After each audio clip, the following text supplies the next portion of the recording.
জয় হোক শুভ শক্তির, পরাভূত হোক অশুভ শক্তি।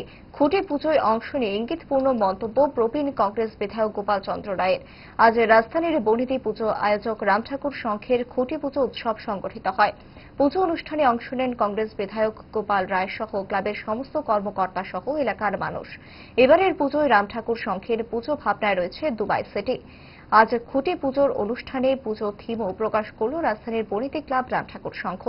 প্যান্ডেলের সমস্ত অংশের দর্শকদের উপস্থিতি কামনা করেছেন বিধায়ক গোপাল চন্দ্র রায়।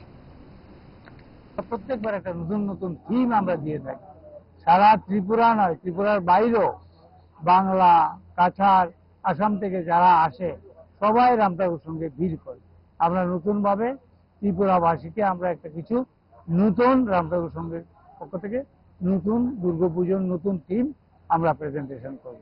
রাজ্যবাসীকে বলবো যে শান্তিপূর্ণ ভাবে আপনারা দুর্গোৎসব আপনারা পালন করুন। আমার বক্তব্য এখানে অসুর বধ মানে অশুভ শক্তির বধ। এখানে শুভ শক্তির যাতে উন্নতি, শুভ বুদ্ধি যাতে মানুষের মধ্যে গড়ে উঠে, উন্মোচন হয়, সেটার আবেদন রাখছি। এবং পুজোর দিনগুলি যাতে শান্তি এবং শৃঙ্খলাভাবে সুন্দরভাবে কাটে, তার জন্য ত্রিপুরাবাসীকে আমরা আহ্বান করছি।